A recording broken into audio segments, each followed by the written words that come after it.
لا حول ولا قوة إلا بالله العلي العظيم. أعوذ بالله من الشيطان اللعين الرجيم. بسم الله الرحمن الرحيم. إلا الذين صبروا وعملوا الصالحات أولئك لهم مغفرة وأجر كبير. اللهم صل على محمد وآل محمد وعجل فرجهم. سورہ مبارک ہود قرآن مجید کا 11واں سورہ ہے۔ اس کی 11 نمبر کی آیت کی تلاوت کا شرف میں نے حاصل کیا، جس کا ترجمہ یہ ہے کہ الا الذین صبروا، سوائے ان کے جو صبر سے کام لیتے ہیں، وعملوا الصالحات، اور اچھے اچھے کام بھی کرتے ہیں، اولئک لہم مغفرۃ واجر کبیر، تو یہی وہ لوگ ہیں جن کے لیے خدا کی معافیاں اور بخششیں بھی ہیں اور بہت بڑا اجر و ثواب بھی ہے، یعنی خدا ان کے قصور بھی معاف کرتا ہے اور ان کی اچھائیوں پر انہیں بے پناہ اجر و ثواب بھی دیتا ہے۔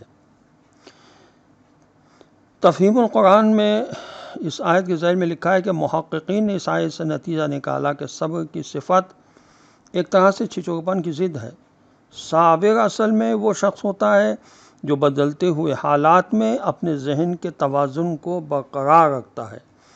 جب حالات اچھے ہوتے ہیں تو وہ بڑائی کے نشے میں مست ہو کر بہکتا نہیں، اور جب مصائب کی چکی میں پستا ہے تو اپنی عزت آبرو اور انسانیت کے جوہر کو ضائع نہیں کرتا۔ خدا کی طرف کا امتحان چاہے نعمت کی شکل میں ہو یا زحمت کی شکل میں، وہ دونوں حال میں بردبار، خدا کا اطاعت گزار اور لوگوں پر شفیق رہتا ہے۔ یہ اس لیے کہ وہ عالی ظرف ہوتا ہے اور زمانے کی گردشوں سے بلند ہوتا ہے۔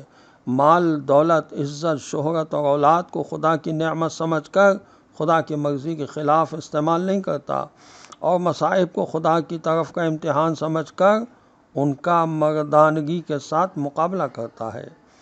تفسیر علی بن ابراہیم اور تفسیر فصل الخطاب میں لکھا ہے کہ صبر و تحمل سے کام لیتے ہیں اور نیک اعمال بجا لاتے ہیں، اس کا مطلب یہ ہے کہ یہ دونوں ٹکڑے زندگی کے دو ادوار سے متعلق ہیں۔ جب ان پر سختی، مصیبت و تنگی کا وقت آتا ہے تو صبر و تحمل سے کام لیتے ہیں، اور جب راحت، وسعت، عیش و عشرت شامل حال ہو تو فرائض الہیہ سے غفلت نہیں برتتے۔ فرائض کی ادا کرنے کو نیک اعمال کہا گیا ہے۔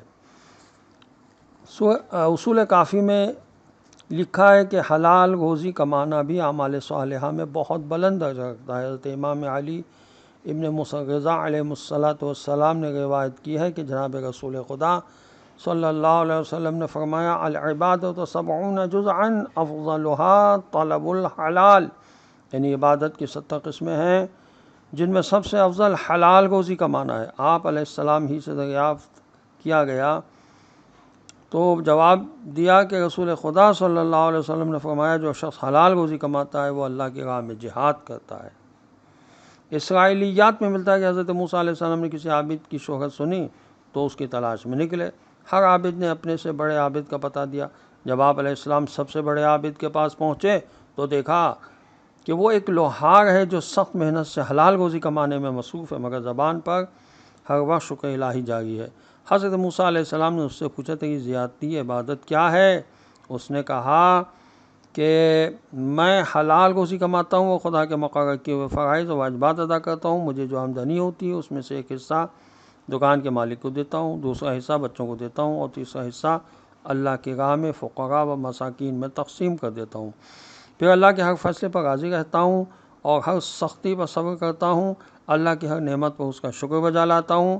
آمدنی اگر کم ہو جاتی ہے تو گھبراتا نہیں، مایوسی کا اظہار نہیں کرتا، اور اگر آمدنی میں اضافہ ہو جائے تو اتراتا نہیں، اکڑتا نہیں۔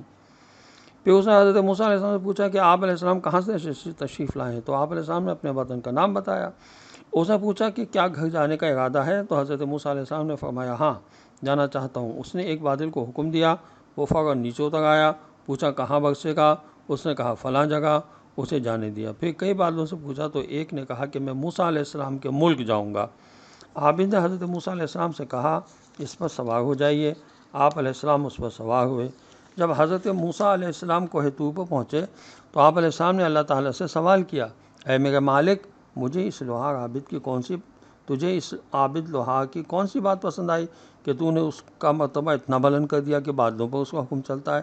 تو اللہ تعالیٰ نے ارشاد فرمایا وہ میرا بندہ میری قضا و قدر پر راضی رہتا ہے، میری ہر آزمائش پر صبر کرتا ہے اور میری ہر نعمت پر شاکر رہتا ہے۔ وصلی اللہ علی محمد وآل بیتہ الطیبین الطاہرین۔ السلام علیکم ورحمۃ اللہ وبرکاتہ۔